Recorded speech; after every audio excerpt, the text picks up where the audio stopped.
We'll see. I'm really interested to see how the next. I want him back. I want him back. I want him to win.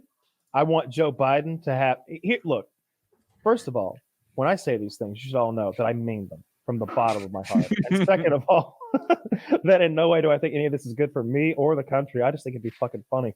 I want Trump to go against Joe Biden again.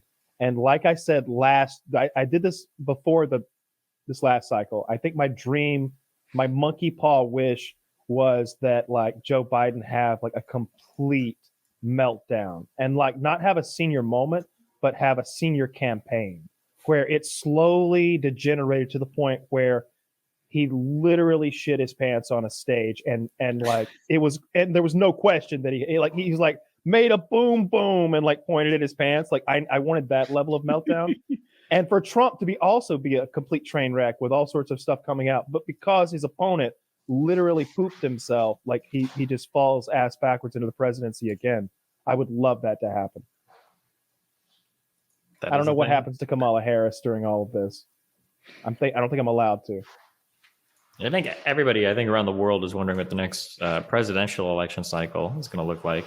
Destiny, who do you see coming out of the primaries? I don't do any of that. Some people will like obsessively follow people through before. I just wait until the. I think that's less interesting topic anyway. The most interesting side to me, shockingly, is the incumbent side. It's does he come back and try to go again? Does Kamala step in? Does she run? Or do they look for somebody else on the bench on the Democrat side? Like there are people there. There are popular people there. Even if Biden was dying, I don't think you ever throw away your incumbent advantage. They asked him. They asked him if he was going to run, and he was not like, "Oh, absolutely, yeah." He was like, "Well, if I feel as good as I feel today, then he was yeah." And they were like, "Would you like to? What if it's Donald Trump?" He's like, "Why would I say no to that?" Oh, now you're getting me excited.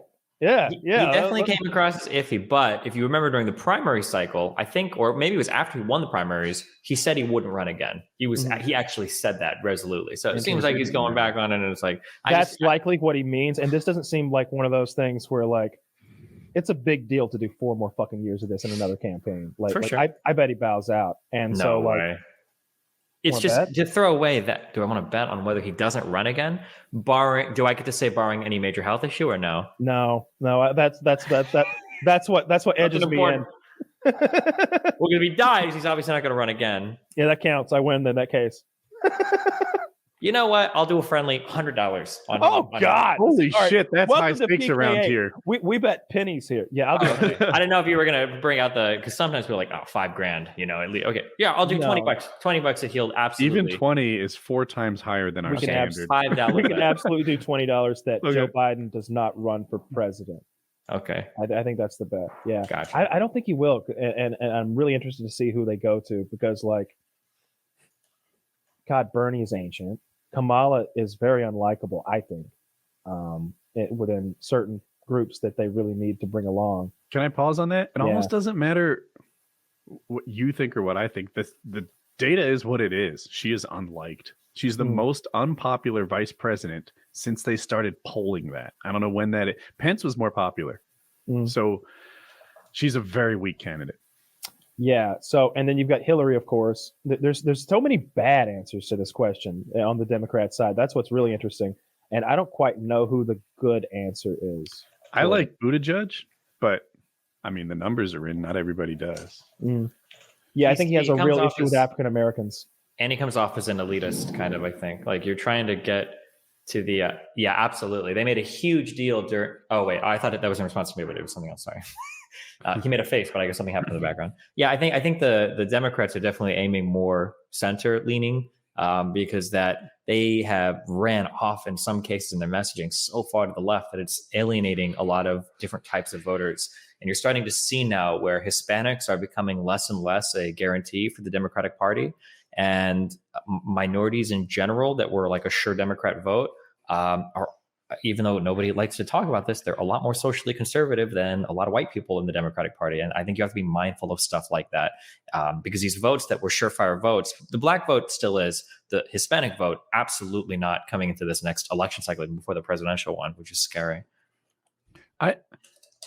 In my head, the Democratic Party has not distanced itself enough from the overweight 24-year-old purple-haired cunt who virtue signals and tells you that you're bad about everything.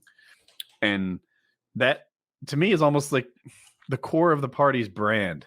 You know, some fat chick shaking her hand in the air saying, you're racist, you're a white male, you're this, you're that.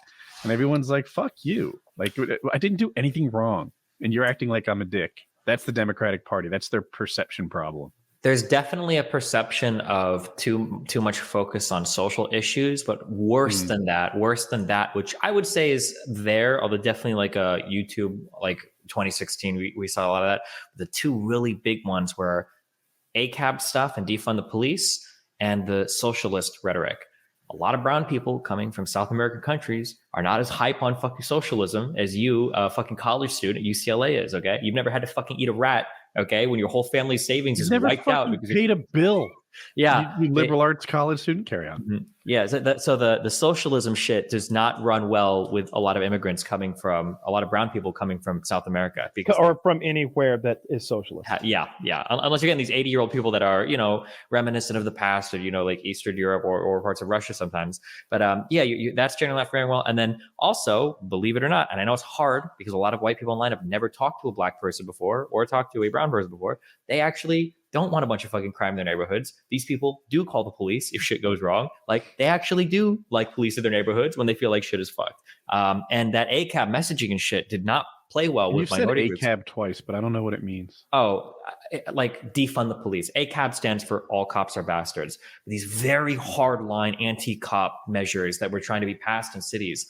And then when you pair the fact that like a lot of cities scaled back on police stuff and then the pandemic hit and then crime started to rise, a lot of those policies 180'd so hard and it looked so bad for that group of people that we're all like, get rid of the police, defund the police, abolish the police. And yeah, it just is a really bad look for the Democratic Party, I think. And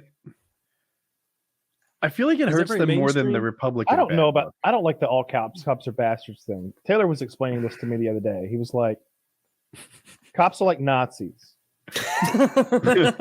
Not every Nazi was a bad guy. There were some great Nazis, Taylor says. There were some wonderful.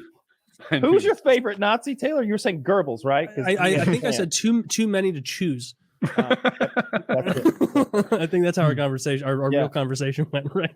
Yeah. Is the defund the police thing mainstream train loads of them rhetoric now? Too far. I don't think so. It did. So this is what I always thought, because I used to tell myself so much like this is online shit. It's white Twitter kids. Who the fuck cares? Blah blah blah blah. I said that for so long, for so many years, and I think back in 2016 it was. In 2020 it absolutely was not. That defund the police stuff, that was like a front and center. That was a huge. There was one lady in Congress. The phone call leaked, and she was screaming because her constituents were calling in with fears about like they're going to get rid of the cops and people are trying to make everything socialist, like actually, and they're saying socialist and stuff. And I do think that those messages went very, very mainstream, especially on the backs of all the BLM protests and everything too. And then Democrats were also. But you're saying defund the police is mainstream.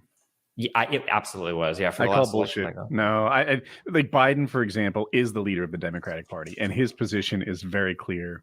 Correct. It was a more moderate one, but like you got to look at like Minnesota. I think the state, literally had it on their ballot to like abolish their police department, and it didn't win. So Minnesota, the state, had a failing idea. We cannot call that the mainstream of the Democratic Party.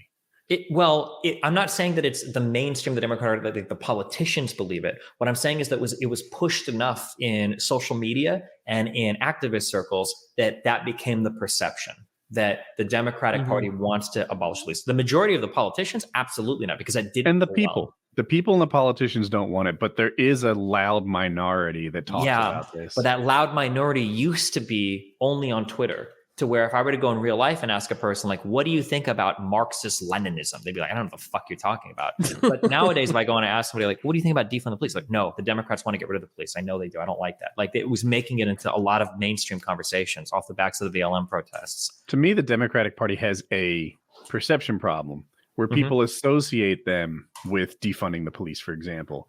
But they don't have a reality problem. The reality is Democrats are like me most of the time. You know, they're kind of in the middle, not looking to be stupid like that, not overly woke, not any of that. Yeah, but the big problem that you're getting is that people in one of those, multitude of problems, but one of the big problems you get is that people in very safe blue districts can afford to be very, very left leaning, but they have a national microphone. So people in, Montana hear what AOC says, and they're like, oh, like she speaks with the Democratic Party. It's like, no, she's never going to lose an election ever. Okay, You're agreeing with me. Yeah, I agree. It's just it's an unfortunate problem because when it comes to politics, perception is reality because people vote on perception, and that's all that matters. Yeah. It's happening on both sides because of the gerrymandering. The safe blue and the safe red districts. The Republican politicians that I hear from are Matt Gaetz, Madison Cawthorn, Donald Trump, I guess. Who's my girl? Who's the blondie from Georgia? The crazy one with the gun ads. That's not Lauren Bobet. She blows cars up and shit. She's great. Who's the one? Right. Magic the Gathering. Every time I see her name, Marjorie Taylor Greene. That's her. Yeah, she can't just take MTG. Magic has that. That's not fair. That is true. That's my involvement in politics. Anyway, she's another one, MTG, that gets all the airtime, and she's a lunatic from the right.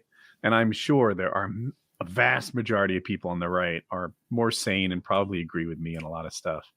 Her, on the other hand, all she wants to do is call masks face diapers and say the vaccine is bullshit. And she's got memes too. I mean, like most people are just normal people like you. Like she put a video of herself doing pull-ups saying this is my anti-COVID vaccine. But the thing is, her form was terrible. She was doing CrossFit I saw that. Yeah, she was doing the kipping pull-ups, which you can't vote for that. Like if you're I hate socialism. A kipping pull-up, it's its own CrossFit workout. Is where I draw the fucking line. Yeah. Why? You should go dominate. CrossFit? Oh my god, it looks dangerous.